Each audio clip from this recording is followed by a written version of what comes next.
Mesdames, Mesdemoiselles, Messieurs, bonjour et bienvenue à votre émission Culture Info Plus. Culture Info Plus, c'est une tribune réservée aux journalistes culturels et aux médiateurs culturels pour leur donner l'occasion de décrypter l'actualité culturelle au Bénin et en Afrique.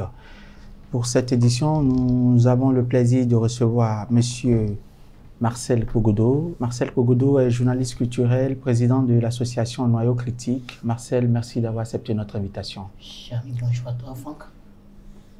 Aux côtés de Marcel, nous avons l'honneur de recevoir Monsieur José Fortuné Mehouenou, et journaliste culturel au journal de service public La Nation. Monsieur José, merci d'avoir accepté notre invitation. Bonjour Franck, bonjour aux téléspectateurs et aux téléspectatrices qui nous suivent en ce moment.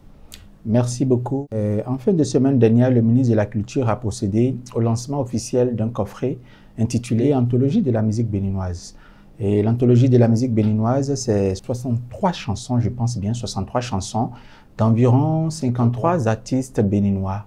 C'est des chansons réalisées entre 1960 et jusqu'à nos jours.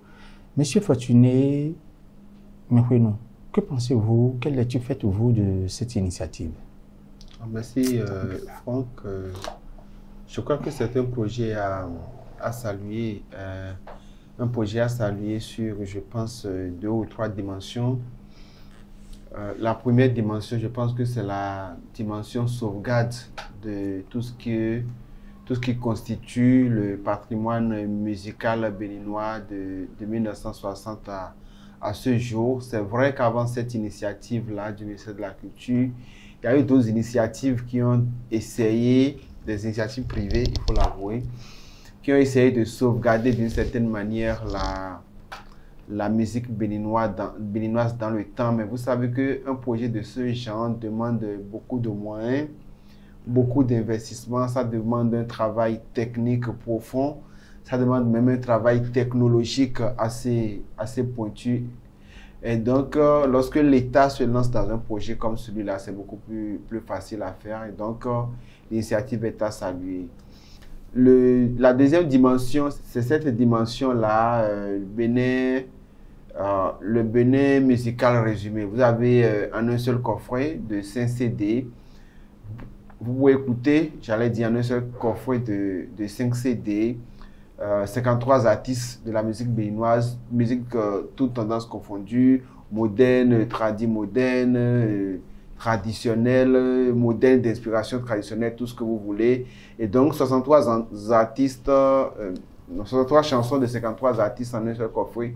Je pense que c'est quelque chose de très important. Et comme l'avait dit le ministre en charge de la Culture à l'occasion du lancement, je pense que pour tous ceux qui ont envie de partager autrement le Bénin avec des amis, avec des touristes, ceux qui ont envie de vendre autrement le Bénin peuvent offrir ce coffret-là en cadeau. Et je pense que c'est là également qu'il faut saluer cette initiative-là.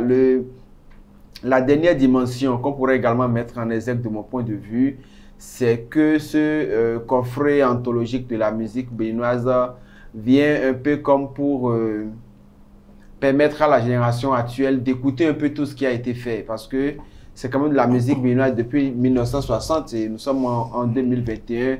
Donc des gens qui sont nés il y a 10 ans, il y a 15 ans, qui ont été beaucoup plus habitués à peut-être écouter la musique, on va dire, contemporaine, la musique de leur temps, ont cette chance-là d'écouter des gens quand même d'une autre génération, d'écouter la philosophie d'une autre époque, d'écouter des artistes qui ont chanté autrement avant que nous ne soyons aujourd'hui dans l'ère du tout numérique où derrière un ordinateur, en un laps de temps, on peut fabriquer de la musique. Il y a d'autres qui n'ont pas eu cette chance-là, qui ont travaillé dans des studios complètement analogiques et qui quand même ont réussi à faire de la bonne musique qu'on peut aujourd'hui écouter à travers ce coffret-là, qu'on peut réécouter à travers ce coffret-là. Je pense que c'est ces aspects-là du coffret anthologique de la musique béninoise, de mon point de vue, qu'il convient de saluer et reconnaître à ceux qui ont fait le travail aussi bien du point de vue design, du point de vue technique, du point de vue technologique également, dans une moindre mesure, que le travail qui a été fait quand même un travail à saluer. Merci, M. Mehouenou. Monsieur Kogodo, vous êtes d'avis? Ça vous inspire quoi l'anthologie de la musique béninoise? L'anthologie, d'abord merci pour la question.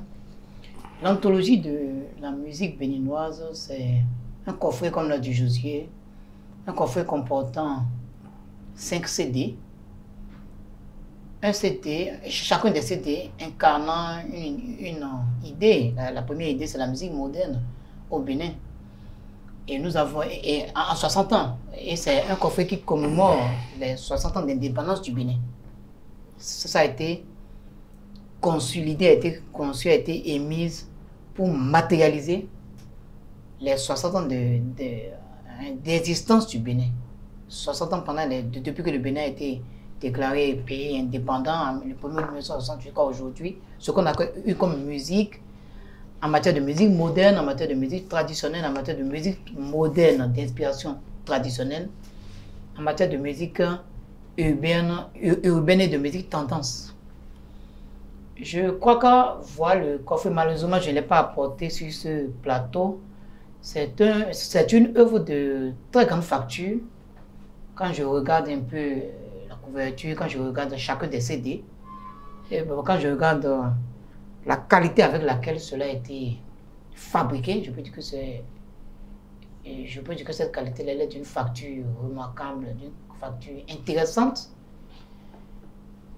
Et c'est un coffret qui plaît aussi en ce qui concerne la qualité numérique des morceaux, parce que la plupart, un bon nombre de morceaux avaient été enregistrés sous la forme analogique. Ils ont été convertis au numérique avec les soins de l'ingénieur de son Eric Berra. Ça veut dire que nous avons des morceaux d'une qualité remarquable qu'on peut jouer partout, qu'on peut jouer dans une voiture, qu'on peut jouer dans un appareil, dans un lecteur CD, qu'on peut jouer partout où il y a un lecteur CD qui puisse lire cela. Et là aussi ça marche. Les morceaux analogiques qui étaient pratiquement en mauvaise posture ont été revus, ont été corrigés, ont été réaménagés et adaptés aux exigences mécaniques de l'instant. Et nous avons un balayage intéressant. Nous avons des artistes, des polyrythmos, nous avons en musique traditionnelle, Alépé Raoult, nous avons Ezi Gagnon, nous avons... J'oublie quelques noms là. Vous pensez que ce coffret est représentatif de la musique béninoise de cette période? C'est environ 4 générations. Oui, en 60 ans de musique béninoise, je crois qu'on a l'essentiel. On a l'essentiel en ce qui concerne la génération, une certaine génération des années 60, 70, 80. On a la génération actuelle, les années 2000 et avant les années 2000, les années 90. Je crois qu'on a l'essentiel. Et quand je me suis renseigné, je n'ai pas vu certains artistes là-dedans. J'ai déjà posé des questions. J'ai dit, mais pourquoi je n'ai pas vu tel artiste? Je ne voudrais pas citer de nom pour les raisons que vous allez comprendre tout à l'heure. Pourquoi je n'ai pas eu tel groupe? Pourquoi je n'ai pas eu tel artiste pourtant emblématique? Peut-être des années 80, mais des années 90. On m'a dit, ah, tel morceau. Et d'abord, la personnalité à qui j'ai posé la question m'a dit, bon, par rapport à quel morceau vous dites qu'il aurait fallu prendre tel artiste? Je me suis souvenu, j'ai dit, bon, tel morceau, il fallait prendre cet artiste par rapport à tel morceau qui avait fait fureur à une certaine époque au Bénin, on dansait. Il a dit, ah, mais ce morceau qui avait fait fureur n'appartenait pas à ce couple-là. Quand on a fait les recherches, on a vu que ce morceau n'appartenait pas au couple. Ce morceau avait été interprété, mais repris par ce couple-là. Donc, on ne pouvait pas le valider. On ne pouvait valider ni le couple, ni le morceau pour appartenir à cette anthologie. Alors, ça veut dire que tout ce que vous avez comme morceaux, tous les 63 morceaux que vous avez sont des morceaux authentiques qui appartiennent aux artistes concernés. Ils sont pas des reprises, ce sont des morceaux authentiquement créés par les artistes, par les 53 artistes retenus. Donc ça veut dire qu'il y a eu une sélection, il y a eu des recherches, il y a eu vraiment des témoignages, il y a eu même des témoignages mécaniques. On a pris toutes les dispositions pour que toutes les œuvres qui sont là soient effectivement et comme auteurs les musiciens que nous avons là, qui ont été... Merci. Et je crois que nous avons un balayage, nous avons toutes les générations, nous avons Possi Adiès, nous avons Petit Miguelito, nous avons Afafa, Ok. Monsieur Mekwenou, dites-nous. Zénab, tout ça, nous avons toute la brochette. Monsieur Mekwenou, pensez-vous que ce coffret est représentatif de la musique béninoise de cette période? Je pense que ça va être difficile de répondre à cette question. Vous savez, c'est un coffret. Donc, ça suppose a priori qu'il y a eu un travail de sélection qui a été fait.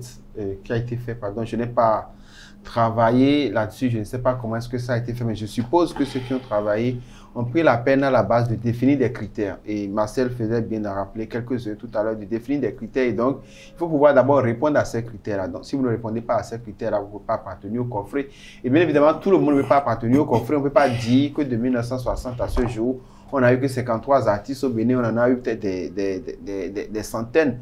Mais il fallait choisir sur la base de certains critères. Il fallait également choisir des chansons qui vendent le Bénin, des chansons qui valorisent l'artiste même d'abord, des chansons qui répondent à certains critères en matière de musique, parce que vous n'êtes pas sans savoir qu'il y en a qui se réclament artistes, mais qui, du point de vue travail, du point de vue professionnel, ne font rien qui répondent aux critères en la matière. Donc, je pense qu'il y a eu ces détails-là. De mon point de vue, c'est des détails importants. C'est des détails importants parce que c'est un travail patrimonial qui a été fait. C'est un coffret qui va voyager dans le temps, qui va rester pour les générations à venir. C'est un coffret qui est appelé à voyager en portant, bien évidemment, l'étendard du Bénin. C'est comme si ce coffret, je l'entrevois un peu comme le drapeau national. On dira dans une moindre mesure que c'est le drapeau musical du Bénin de 1960 à ce jour. Et donc, par rapport à ça, j'estime que ceux qui ont fait le travail ont fait... C'est vrai qu'on peut regretter, et ça, c'est normal et c'est humain de ne pas avoir sur ce coffret certains artistes qu'on aurait aimé avoir qui, quand même, à un moment donné, on fait parler d'eux en ce qui concerne la musique au Bénin. Mais je le rappelle encore une fois, tout le monde ne peut pas avoir sa place. Il y a eu des critères. Et ce qui est heureux dans ça, c'est que je crois qu'il y a d'autres coffrets à venir. Parce qu'on ne peut pas s'en arrêter là. Je pense qu'il y a d'autres coffrets qui suivront forcément ce premier jet. Et donc, je suppose que les artistes qu'on aurait aimé voir, qu'on n'a pas vu. Ce que moi, j'ai aimé, c'est qu'on ne sait pas, sur chaque période, sur chaque période, on a quand même essayé de cibler des artistes qui, au cours de cette période-là, ont apporté quelque chose à la musique béninoise. Je pense que c'est l'une des choses qu'on ne peut pas dénier à ce coffret-là. Je ne le dis pas pour dire que tout est parfait par rapport au travail qui a été fait. Je pense qu'en matière de critique, on peut également formuler des critiques par rapport à ce coffret-là. Mais pour le moment, je pense que on va considérer que c'est le premier né, c'est l'aîné d'une famille. On va l'accueillir avec douceur, avec applaudissement, en essayant d'être un peu flexible par rapport aux critiques pour ne pas étouffer cette tentative-là qui, de mon point de vue, est quand même une initiative à saluer par rapport à la conservation dans le temps de la musique béninoise. Mais si ce trophée était à améliorer, qu'est-ce que vous aurez proposé? Je dois confesser que je n'ai pas encore écouté l'entièreté du coffret. S'il y a quelque chose qu'il faut améliorer, c'est d'abord de revoir un peu la composition. J'ai l'impression que sur certaines générations, on a quasiment pris tout le monde. Certainement parce qu'on ne voulait laisser personne en rade. Comme je le disais tout à l'heure, il n'y a que depuis 1960 à ce jour, il n'y a pas eu un travail de gens qui a été fait. Et donc, j'ai eu l'impression qu'à un moment donné, on a voulu faire la part belle, surtout aux artistes de l'ancienne génération. Et donc, on en a pris quasiment, je crois qu'on a quand même pris presque tout le monde. Et sur d'autres générations, on a essayé de prendre moins. Et je suppose que sur les coffrets à venir, on va essayer de corriger un peu la chose. Monsieur Pougodo, vous avez des propositions pour la perfection de l'œuvre? Oui, des propositions. C'est vrai que ce coffret est le résultat de 9 mois de travail au niveau du cabinet de Jean-Michel Abimbola. 9 mois de travail, on a vraiment exercé un labeur terrible. Et je peux dire que ce coffret est le résultat d'un manque. Vous voyez, les autorités, j'ai l'impression que les autorités de la culture, des arts de la culture au Bénin ont ressenti un manque. Surtout que le chef de l'État, son excellence Patrice Talon, veut promouvoir le Bénin, pas le bien du tourisme. J'ai l'impression qu'à un moment donné, il se posait la question de savoir, mais au niveau de la musique, qu'est-ce qui peut représenter le Bénin? Qu'est-ce qui peut incarner le Bénin à l'international? On n'a rien trouvé. de manière concrète, on n'a rien trouvé. On s'est dit, bon, il faut sortir ce coffret-là pour matérialiser cela. Et cela pose un problème. Cela pose le problème de l'identité musicale du Bénin. Quelle est l'identité musicale du Bénin aujourd'hui? Quand on prend le Bénin, est-ce qu'il y a un rythme fort qui permet de le reconnaître, qui permet de l'identifier, qui permet de faire parler du Bénin tout près au Togo, au Burkina Faso, au Niger, en Côte d'Ivoire, au Sénégal, en Afrique de l'Est et même en Europe? Il n'y en a pas.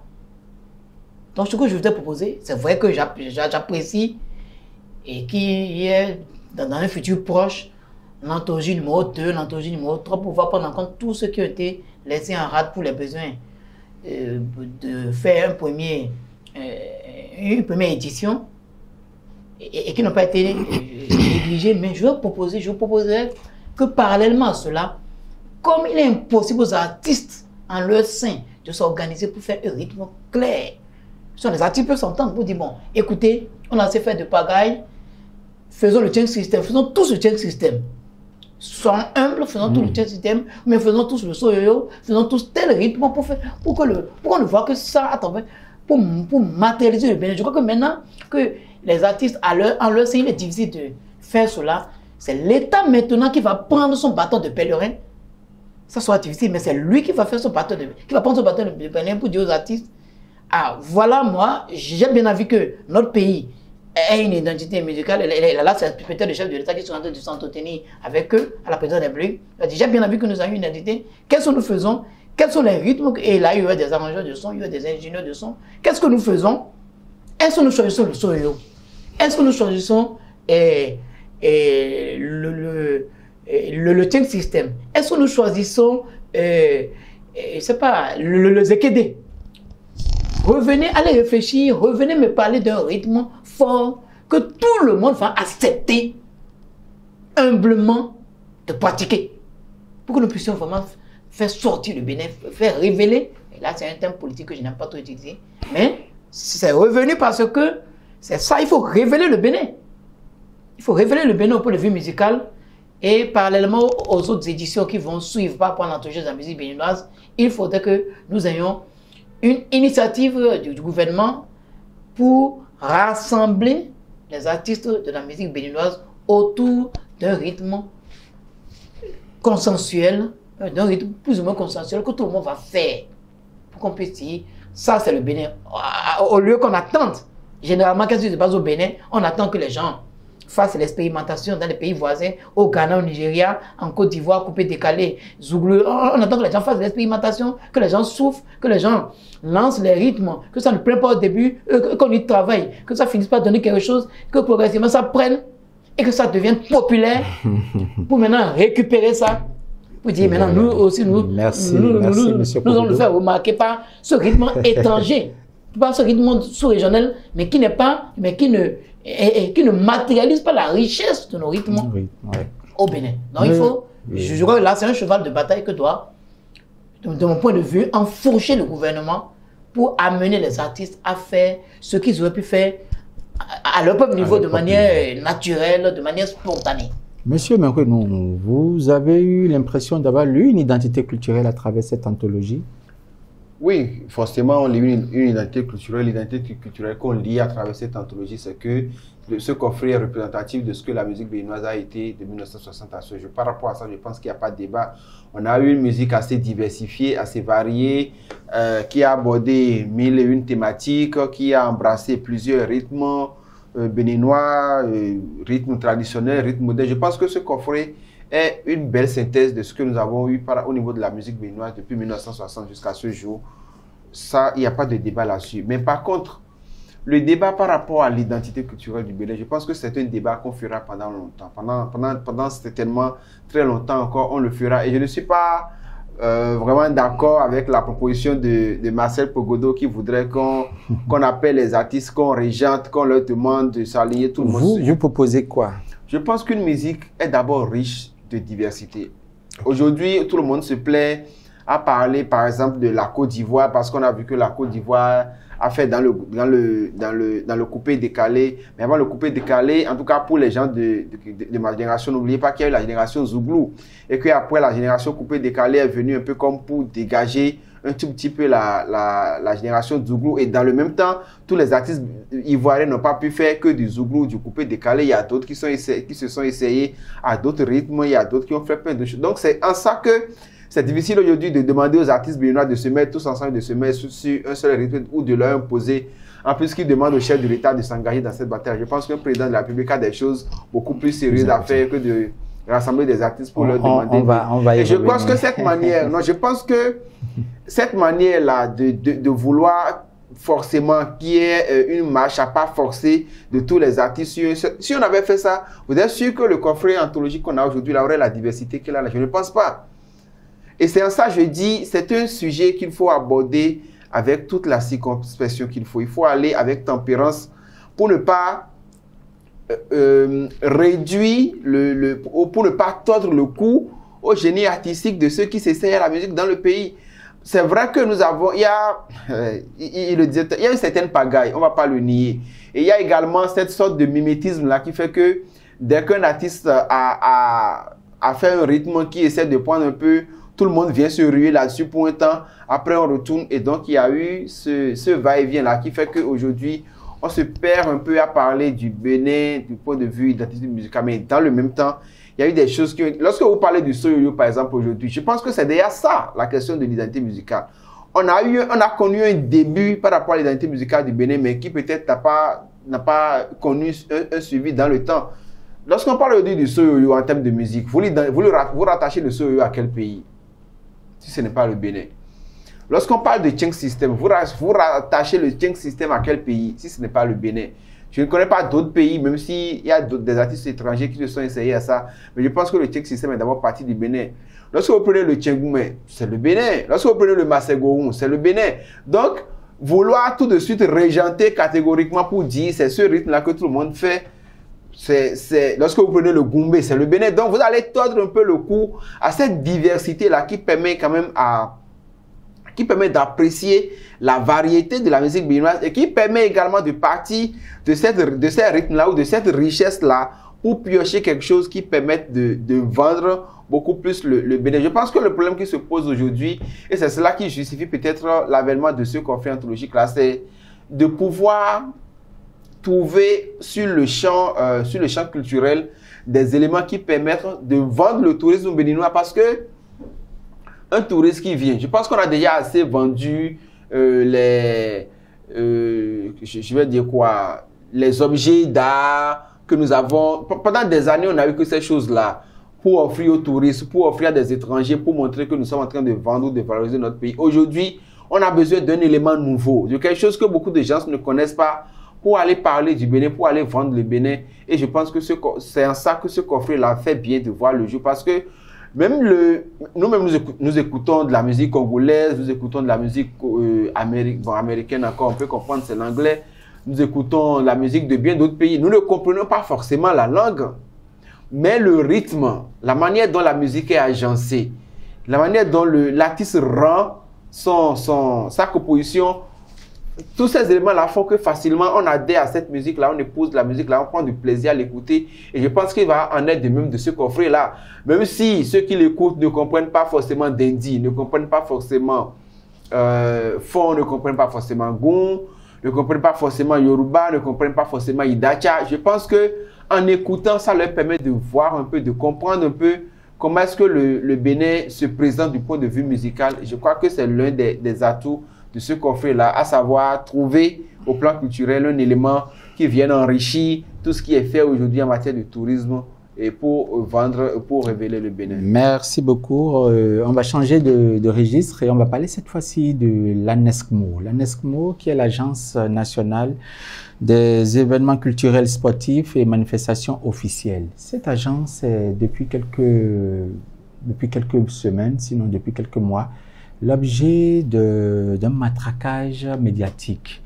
On lui reproche beaucoup de choses. J'ai bien envie que vous me dites, Monsieur Pogodo, quelle est à l'origine de ce désamour de l'ANESMO et des acteurs culturels au Bénin? Mais comme vous l'avez dit, la NESMO est l'Agence nationale des événements culturels, sportifs et des manifestations officielles. Et cette agence-là est née le 30 mars 2018 par décret numéro 2018-109. Et son directeur a été nommé le 11 avril 2018 par décret numéro 2018-121. Et ce directeur-là, c'est Hervé Dassundo. En réalité, il faut dire que la NESMO, cette structure relevant aujourd'hui du ministère des Sports, relève, de mon point de vue, des mauvais conseils que certaines personnalités ont donné au chef de l'État. Ils ont dit au chef de l'État et au Conseil des ministres qu'il faut créer la NESMO pour réunir, pour faire les événements culturels, sportifs et les manifestations officielles. On a créé la NESMO au moment où nous avions le ministère du Tourisme, de la Culture et des Sports. C'est au moment où il y avait ce ministère-là où on combinait, un département qui combinait le sport et la culture, que des gens mal intentionnés sont allés voir les gouvernants pour leur dire il faut créer cette structure-là pour prendre en compte tous les événements culturels, sportifs et les manifestations officielles. Ça a été créé. Les gens les ont suivis. Mais ces mauvais conseillers ont perdu de vue que la NESMO a des problèmes lorsque la marche gouvernementale aidant, on aurait été amené à dissocier le sport de la culture. On a déjà vu l'expérience se faire avec, en tout cas sous un régime passé avec, on a eu le ministère de la Culture et des Sports mélangé avec Théophile Montio. Après, on a vu dissocier. Mais le président, alors, cet exercice, a constaté les limites, et a dissocié les deux ministères après. Et c'est en ce moment qu'on a vu les failles de la NESMO. Et la NESMO, qui désormais est sous la tutelle du ministère des Sports, se voyait tirailler entre le ministère des Sports et le ministère de la Culture, désormais devenu autonome. Après le dernier remaniement ministériel, on est passé du ministère du Tourisme, de la Culture et des Sports au ministère des Sports d'un côté et au ministère du Tourisme, de la Culture et des Arts. Et on se demandait comment cela allait se faire, que les deux ministères allaient gérer les choses. Et finalement, le chef de l'État a dit bon, à NESMO, tu vas du côté du ministère des Sports. Maintenant, quand c'est allé du côté du ministère des Sports, on a oublié qu'il fallait enlever le C de NESMO. Qui veut dire quoi? Et on a dit Agence nationale des événements culturels, sportifs et des manifestations officielles. Ce soir devait devenir Agence nationale des événements sportifs et des manifestations officielles. C'est le mot culturel là qui permet aujourd'hui au ministère des Sports d'organiser des événements culturels. Et là où il a commencé à y avoir des problèmes, c'est que nous avons eu le ministère de la Culture qui a créé un événement pour appuyer les artistes qui ont été victimes, les artistes qui de manière générale ont été victimes de la pandémie, avec la fermeture, l'arrêt des activités pendant 8 mois, la fermeture des espaces culturels. On a dit bon, il faut un événement, il faut une initiative pour ramener les artistes sur scène, pour les remettre au travail, pour ramener au fonctionnement les espaces culturels. On a créé les 2 APAC pour gérer cela.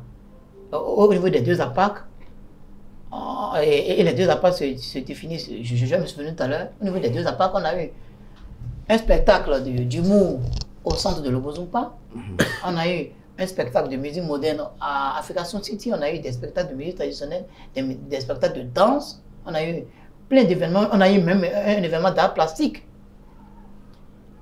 Ouais. Et maintenant, quand on a fini d'avoir cette différence, dès que les 2 APAC ont organisé leur événement d'humour, le spectacle d'humour, le spectacle de concert de musique moderne, la NESMO, le lendemain vient organiser la même chose. Spectacle d'humour ici, spectacle de musique moderne là, avec le plus grave, monsieur Franck Raoul Pedro, le plus grave c'est que nous avons un cachet qui est triplé. Nous avons un cachet qui est triplé. Mais pour le bonheur des artistes. Pour le bonheur des artistes, mais c'est pas bien, parce que là où vous avez aux 2 APAC, c'est vrai qu'il n'est pas bien de révéler les choses, mais actuellement, ce n'est plus un secret, c'est un secret de polichinelle désormais. On sait que les 2 APAC ont donné 300 000 à chacun des artistes Dans chacun des contextes, lecture scénique par-ci, et concert de musique moderne par-là, concert de musique traditionnelle par-là, concert de, en tout cas, prestation d'humour, 300 000. Oui. Pendant que de l'autre côté, chaque artiste prend 1 million. Ben, c'est salutaire.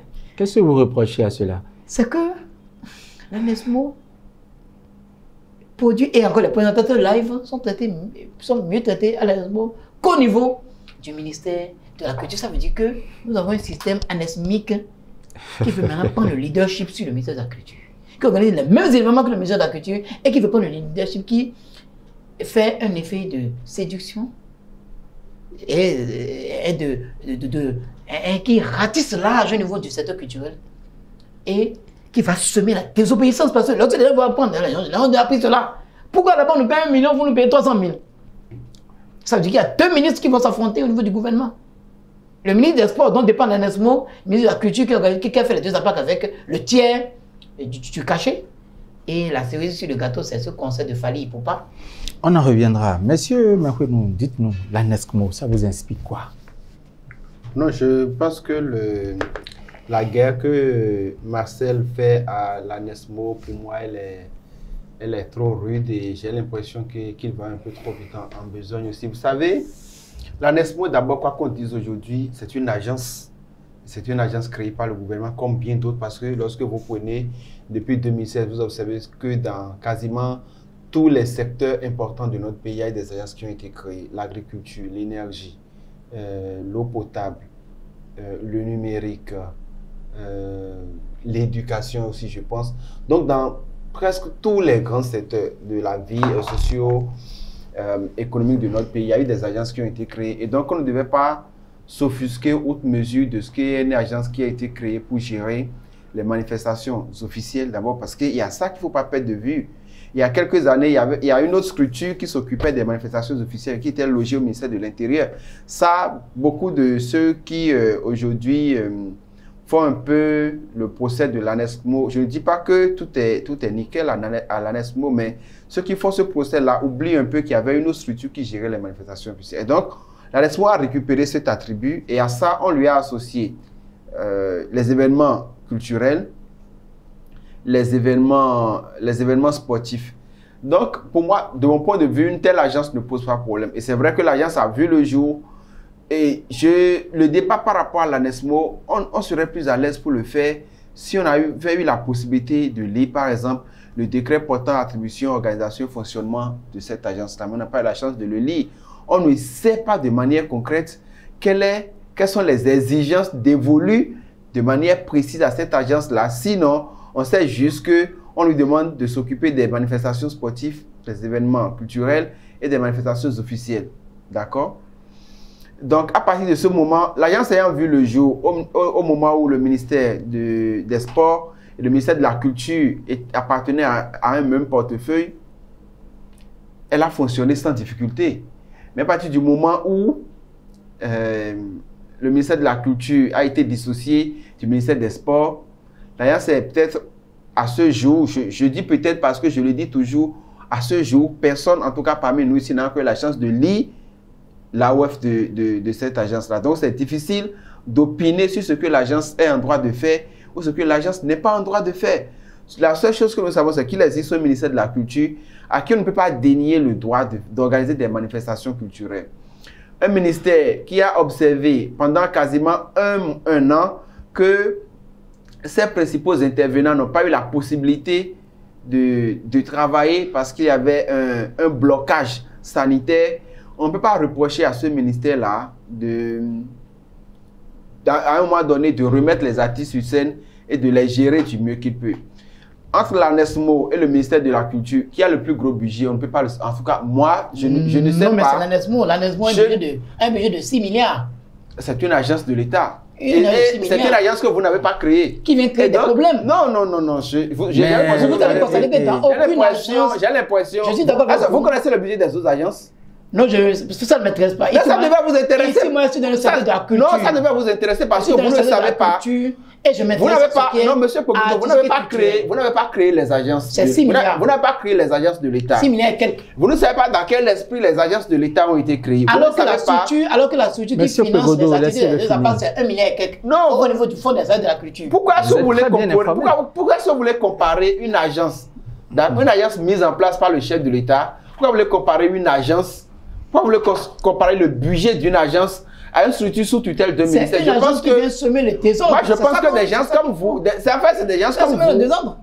Monsieur Pogodo, c'est des gens comme vous qui semet un peu la confusion en mettant dans la tête des gens des choses qui ne doivent pas exister. Moi, je pense on a organisé un spectacle. C'est un faux problème. Le lendemain, on organise un spectacle. C'est un faux problème. On a organisé un spectacle de musique moderne. Le lendemain, on organise le même spectacle. Vous dites, mais les faits sont là.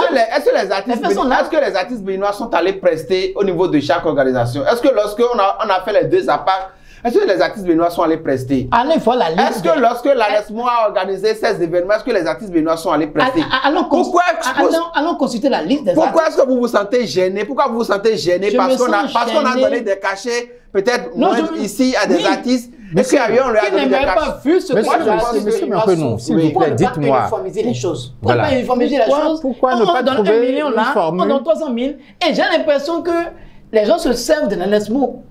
Tant que l'ANESMO n'avait pas eu de problème, on disait rien. Vous n'avez pas laissé. Vous allez constater que moi, je commençais à intervenir dans ce problème. Monsieur Pogodo, Franck Pogodo, je vous arrache la parole. Vous m'avez laissé empêcher d'aller au bout de ce que je suis en train de dire. Monsieur Pogodo.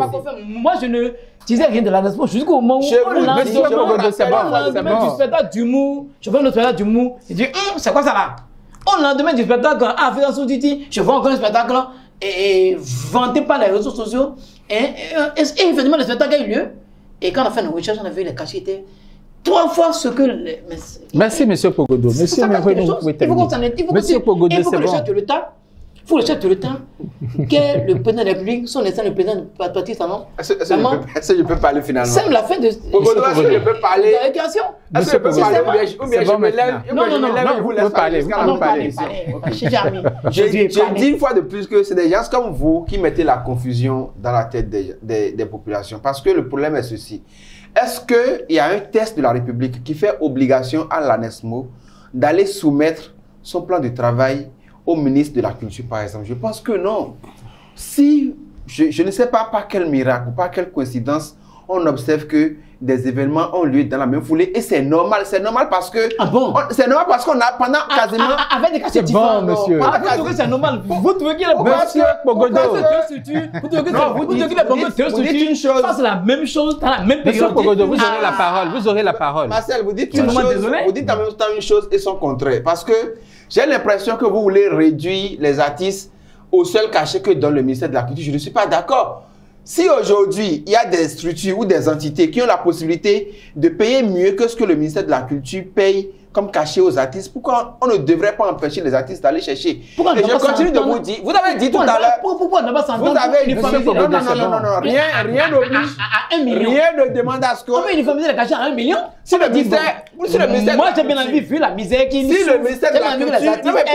Monsieur Pogodo, c'est deux entités différentes. Si le ministère de la Culture n'a pas la possibilité, non. Une entité attend que l'autre organise quelque chose. Je dis, et marche dans cette plateforme. ça c'est vous qui menez ce raisonnement. Ah, ça, moi, ce qui se passe, c'est bon. Moi, je ne m'inscris pas dans cette logique. Je dis, d'humour, s'il y a des de musique moderne, s'il y a des structures qui ont la possibilité de payer, en termes de cachet, s'il y a des structures qui ont la possibilité de payer mieux que ce que le ministère de la Culture paye, pourquoi est-ce que vous voulez empêcher ces structures-là de payer mieux aux artistes béninois? Pourquoi est-ce que vous voulez réduire les artistes béninois au cachet pédiatrique que leur donne le ministère de la Culture? Non, je ne vais pas me réduire au 500 000. C'est ce que vous faites. Je suis preneur par rapport à 1 million. Vous avez dit tout à l'heure. C'est que deux événements de même facture. Vous avez dit tout à l'heure que le budget. Vous avez dit dans la même période. Vous avez dit tout à l'heure. Et tu attends que l'une organise. Monsieur Pogodo, vous avez dit tout à l'heure que le budget. Vous avez dit tout à l'heure que le budget de l'ANESMO dépasse de très loin le budget du ministère de la Culture. Non, pas le budget du ministère de la Culture. Le budget de la structure du ministère de la Culture qui a financé les deux. Mais ça va de soi. Pourquoi est-ce que vous voulez comparer une agence? Le fonds des aides de la culture. Vous voulez comparer le budget c'est le fonds des aides de la culture qui finance les activités des deux APAC. Mais Pogodo, j'ai l'impression que vous n'avez pas lu le cycle qui compose l'ANESMO, la seule structure. Il faut que la seule structure est chargée à la fois d'organiser les manifestations officielles. On a fini de voir ensemble le ministère de la Culture avec le ministère des Sports. Maintenant que cela est ainsi, il faut mettre l'ANESMO avec le C qui doit disparaître. Vous allez semer la zizanie. Vous allez me dire à quel moment je peux avoir la parole et m'exprimer sur le plateau. Monsieur Pogodo, c'est bon. Je dis que vous ne pouvez pas comparer une structure sous tutelle du ministère de la Culture avec l'agence. Mais je ne fais pas une comparaison. Monsieur Pogodo, c'est bon. Monsieur Pogodo, vous aurez la parole. Il ne faut pas qu'il dise ce qu'il n'a pas fait. Je n'ai pas fait de comparaison. Vous aurez l'occasion de prendre la parole. Il ne faut pas qu'il dise qu'il n'y a pas une comparaison. Comparaison n'est pas raison. Je dis que l'agence a beaucoup d'attributs. L'agence est chargée d'organiser les manifestations officielles. Lorsque vous prenez rien que ce volet manifestations officielles, observez un peu combien de manifestations officielles on peut avoir en une année et tout ça, l'organisation de tout ça revient à la même agence. Les événements sportifs, et vous savez que le sport draine de gros budgets, ça revient à la même agence. Vous avez après les événements culturels et vous voulez qu'une structure du ministère sous tutelle du ministère sous la culture du ministère de la Culture, pardon, chargée uniquement d'organiser des événements en lien avec les artistes. Comment est-ce que vous voulez que l'agence n'ait pas un budget qui dépasse largement le budget, justement le budget ne me gêne pas. Les 6 milliards, qui vous a dit que les 6 milliards de l'ANESMO me gênent, ça ne me gêne pas. Ouais, le fait que l'ANESMO soit à 6 milliards, ça ne me gêne pas. Ce qui me gêne, c'est que l'ANESMO marche en matière d'événements culturels sur les plates-bandes des deux apparts comme de la culture. Ça, c'est vous qui le dites. C'est pas normal. J'ai posé la question tout à l'heure de savoir. J'ai posé la question tout à l'heure de savoir est-ce que il y a un test où dans le fonctionnement des entités étatiques, est-ce que on fait obligation à l'ANESMO d'aller soumettre par exemple son plan de travail au ministère de la Culture? Je ne pense pas. Et je vous ai dit que les artistes sont restés pendant 1 an sans travailler. On va évoluer dans le débat. Concernant le musique moderne, le lendemain. Monsieur Pogodo. Mais on se perd, nous journalistes culturels, nous nous y perdons. Et nous souhaitons qu'on puisse faire la clarification des choses et qu'on puisse nous dire, vraiment, il faut qu'on puisse dire à quoi s'en tenir. Est-ce qu'il faut qu'il y ait un chassé croisé? Enfin, vous avez passé votre temps. Un chassé croisé. Vous avez passé votre temps à le dire. Vous avez passé votre temps à le dire que les choses graves. Et le ministère de la Culture. Vous n'avez pas été en mesure de prouver ou de justifier. Est-ce qu'il faut qu'il y ait un chassé croisé entre le ministère de la Culture et le ministère des Sports? Finalement, vous allez voir que les deux ministres finiront par se regarder en chaîne de faïence et au finish, à la fin des courses, qu'est-ce qu'on va constater? On va constater que les artistes vont détester le ministère de la Culture. Ah bon? Et vont aimer le ministère des Sports par le biais de l'ANESMO. Parce que, je suis d'accord, nous connaissons vraiment comment ils souffrent, comment les artistes souffrent. Donc, 1 million comme cachet, ça ne me gêne aucunement. Mais on devrait uniformiser, trouver un moyen pour ne pas amener ce genre de division dans le secteur artistique et culturel. Vous parlez de quelle division? Vous allez voir, si ça continue comme ça, les artistes qui ont été doublement sollicités pour faire des prestations. Non, c'est pas bien pour le budget de l'État. Ça fait un double emploi pour le budget de l'État. Le budget de l'État, à travers 2 structures différentes, paie les artistes pour la même chose. Si jamais le chef de l'État demande des comptes par rapport à ça, ils vont rembourser. Si jamais le chef de l'État, ça arrive aux ordres du chef de l'État, et qu'on voit que les gens ont pris de l'argent pour la même chose dans 2 circonstances différentes. On va évoluer dans le débat. Monsieur Pogodo. Quand nous connaissons comme très rigoureux, nous ne sommes pas comme les cachets mirobolants. C'est même ce que nous souhaitons. Nous souhaitons des cachets mirobolants pour nos artistes. Et s'il pouvait y avoir des concerts de ce genre à 1 million de cachets, et vous voyez, j'ai oublié tout à l'heure, à Artistic Africa, il y a eu une sorte de lecture scénique pour les hommes du théâtre. Je dis chacun peut prendre 300 000. Maintenant, si on met le cachet à 1 million, imaginez qu'on organise cela 4 fois l'année. Pourquoi pas? Nous voulons que les artistes soient heureux. Mais il ne faut pas qu'il y ait des structures qui viennent semer le désordre, qui viennent semer le désamour entre le ministre de tutelle. En fait, c'est vous qui parlez, de désamour. Je ne savais pas. Josué, si tu le fais, pourquoi? Josué, si tu le fais, on va parier. Moi, je ne fais pas de pari. Moi, je ne fais pas de pari. Je ne vois même pas l'intérêt de faire pari. Il n'y a pas de pari. On va laisser l'ANESMO et le ministère de la Culture continue à fonctionner comme ça. Vous allez voir qu'à un moment donné, si ça continue comme ça, vous montez au côté de ces 300 000. J'ai l'impression que votre seul souhait, c'est qu'on rattache l'ANESMO au ministère de la Culture. Pas du tout. Vous n'avez pas été dans l'esprit de la conception de l'ANESMO. Il faut enlever le C de l'ANESMO. Et ma proposition est claire. Il faut prendre un autre degré pour dire désormais, pour qu'il n'y ait plus cette zizanie. On crée notre agence pour organiser les événements culturels. Oui. Non, on n'a pas besoin pour organiser les événements culturels. Le ministère de la Culture organise des événements culturels tous les ans. Je vous répète que cher ami Franck Raoul Pedro, la fête de la musique, il y a 2 ans, Ça va être organisé par le ministère de la Culture. On a fait la fête de la musique, des fédérations qui ont tenu à Ouida, et c'était parti dans le mai, dans le littoral, c'était bien organisé. Imaginez si dans cette bonne organisation de la fête de la musique, on fait même l'ANESMO. L'ANESMO va aussi organiser cette fête de la musique, ça va être du désordre. Il faut enlever le C. Moi, je suis un simple citoyen. Je ne suis pas dirigeant. Je n'ai pas l'impression que vous parlez comme un simple citoyen. Et moi, je vais proposer très humblement au chef de l'État, son Excellence, le président Patrice Talon, de bien vouloir faire supprimer par les services techniques appropriés le C de l'ANESMO. Ça va devenir Agence nationale des événements sportifs et des manifestations officielles. L'ANESMO n'a rien vu à organiser au niveau du sport. Il n'y a pas de compétitions organisées au niveau des quartiers. Il n'y a pas. Je ne sais pas. Même Alphonse Fedo, il y a eu la cérémonie de lancement et de l'anthologie de la musique béninoise. Ça a été organisé de pair. Il y a eu le ministère de la Culture, il y a eu l'ANESMO, il y a eu le ministère de l'Affaires étrangères. Mais là, c'était bien organisé, il n'y a pas eu de problème.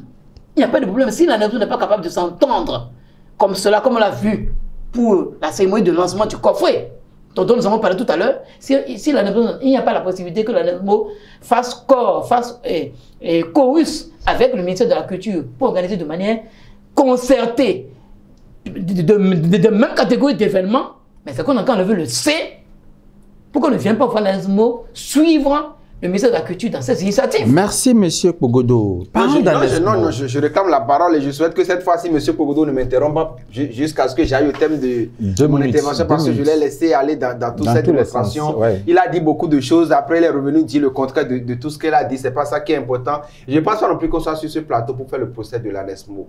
C'est vrai qu'il y a un fait qu'on peut déplorer. Il y a eu des événements similaires, on va dire ça comme ça, qui se sont organisés d'un côté par une structure du ministère de la Culture. Après, finalement, vous reconnaissez pas bon. Finalement, vous reconnaissez pas bon. Monsieur Pogodo, tout à l'heure, il ne pas un problème. Je vous arrache la parole. Monsieur Pogodo, je vous arrache la parole. Tout à l'heure, José ne trouvait pas un problème. Maintenant, il déborde cela. Monsieur Pogodo, s'il vous plaît, calmez-vous. Ce que je voudrais dire est simple. Vous n'avez pas été organisateur des événements sur lesquels vous portez vos appréciations. Vous n'avez pas été, vous ne travaillez pas à l'ANESMO, vous ne savez pas comment l'ANESMO fonctionne, ni vous ni moi d'ailleurs. Mais je pense que cela peut se comprendre. Cela peut avoir été fait dans l'esprit de faire travailler beaucoup les artistes qui n'ont pas travaillé depuis des mois et dans l'esprit de leur faire gagner un peu plus d'argent. On a reconnu tout à l'heure que le ministère de la Culture a payé des cachets moindres, ou du moins la structure du ministère de la Culture qui a organisé les événements a payé des cachets moindres et cela va de soi. L'ANESMO, je pense, a organisé 2 grands événements. Un événement pour les artistes de la musique et après un événement pour les comédiens. Je ne sais pas. Pour les humoristes. Pour les humoristes, voilà. Donc, il y a eu deux événements organisés par l'ANESMO. Mais du côté du ministère de la Culture, on a essayé d'organiser des événements qui contentent quasiment toutes les branches. Il y a eu les plasticiens, il y a eu les musiciens, il y a eu le théâtre avec la lecture scénique, et je pense qu'il doit en avoir. Donc, chacun est dans son couloir et joue dans son couloir. Je ne sais pas pourquoi vous voulez empêcher chaque structure étatique de faire le travail qui lui est dévolu. Et j'ai dit tout à l'heure que vous et moi n'avons pas été dans le secret de l'organisation. Et cela peut se justifier par le fait qu'on veuille tout simplement donner la possibilité aux artistes de prester ici, de prester là-bas, de gagner ce qu'on peut gagner ici et de gagner ce qu'on peut gagner de l'autre côté. Vous avez donné la preuve tout à l'heure que l'ANESMO et le ministère de la Culture peuvent travailler ensemble et font de belles choses ensemble. Vous avez donné un exemple. Et cet exemple, le lancement de ce coffret-là a été lancé ne serait-ce que quelques semaines après les concerts que vous semblez décrier si tant. Et donc, moi, je pense que chaque fois que chaque structure a la possibilité de faire ce qui est de son cahier de charge pour accompagner, pour renforcer ce que l'autre structure a fait, il n'y a aucun problème de mon point de vue. La guerre que vous semblez décrire entre le ministère de la Culture et l'ANESMO, moi, je ne vois pas cette guerre. Maintenant, mon mot de fin, c'est que je constate tout simplement qu'à l'issue du processus du serment de ceinture, je constate qu'il y a de l'argent dans le pays. Il y a de l'argent dans le pays, si bien que l'ANESMO a trouvé bon d'aller inviter Fally Ipupa à faire 2 grands conseils ici, dont l'un a été annulé. Comme il y a de l'argent dans mon pays, et comme les acteurs culturels de mon pays, et comme plus précisément les artistes de mon pays souffrent beaucoup, Et comme tous les artistes, et comme le veut bien Meronou, comme tous les artistes méritants n'ont pas été pris en compte par rapport aux 2 APAC, sincèrement, si nous avons de l'argent, quelques millions dans les caisses de notre pays, à mettre à la disposition de grands chanteurs à l'international, je vous en supplie, revoyez cette politique-là. Invitez les artistes pêle-mêle qui n'ont pas été pris en compte. Amenez-les à faire des prestations de qualité. Réorganisez-nous des concerts pour que chaque artiste ait 1 million. Des artistes qui n'ont pas participé aux 2 APAC, ni à la première partie des concerts de l'ANESMO, on peut donner 1 million. Regardez ce que 1 million, ça voyait que les artistes ont été très endettés. Regardez ce qu'ils vont faire avec le million, là qu'on va le remettre. Ils vont payer les anciennes dettes, ils vont reluire un tout petit peu avant de retomber dans la misère. Mais au moins, remettez le million là. Merci, M. Pogodo. Monsieur Meronou, votre mot de fin, s'il vous plaît. Je voudrais d'abord dire à M. Pogodo qui pense que 1 million c'est le meilleur cachet que des artistes peuvent avoir, que 1 million n'est rien comme cachet pour un artiste. Pour un instant, c'est quelque chose. Je pense que 1 million c'est quelque chose. Monsieur Pogodo, s'il vous plaît, Je pense honnêtement que 1 million ce n'est rien par rapport au cachet, en tout cas de certains artistes de la place qu'on connaît, dont on connaît le travail, dont on connaît le sérieux dans le travail, dont on connaît le niveau d'évolution. Je pense que 1 million ce n'est rien du tout. Il faut prier plutôt que nos artistes en viennent à avoir des cachets qui aillent au-delà de 10 millions parce qu'il y a beaucoup d'artistes qui justifient de tels cachets. Aidons les nôtres à travailler et à atteindre ces niveaux-là. Ça, c'est une petite parenthèse parce que j'ai l'impression que vous vous focalisez sur le million et vous pensez que c'est le meilleur cachet qu'on puisse payer à des artistes. Je l'ai pas dit. Pour moi, c'est même une insulte. Pour moi, payer 1 million à certains artistes, c'est même une insulte. Pour l'instant, c'est pas mal. J'en finirai pour revenir un peu aux acteurs culturels de notre pays. Je voudrais les féliciter par rapport à l'engagement, par rapport à l'union, par rapport à cette cohésion-là avec laquelle ils ont décidé de mener le combat pour que le concert de Fally Ipupa n'ait pas lieu, en tout cas dans le contexte dans lequel nous sommes actuellement. Je pense que la lutte a payé, on a pu l'observer, quelles que soient les raisons qu'on avance aujourd'hui pour justifier l'annulation du concert grand public. Je pense que la lutte a payé et c'est à cela qu'on pourrait les inviter, faire et éviter, lorsque les intérêts sont communs et convergents, d'aller en rang dispersé, mais de faire en sorte que les choses puissent rester dans une dynamique unitaire. Je pense que cette fois-ci, c'est un bel exemple. Et pour les luttes à venir, on ne peut que leur souhaiter d'en faire autant. Mesdames et messieurs, merci de nous avoir suivis. Merci, chers invités, d'avoir accepté notre invitation. Nous n'avons pas la prétention d'avoir tout dit. Nous n'avons pas la prétention d'avoir abordé tous les aspects des différentes questions soulevées. Et nous vous remercions de nous avoir suivis et merci et prenez rendez-vous avec nos autres programmes. Merci.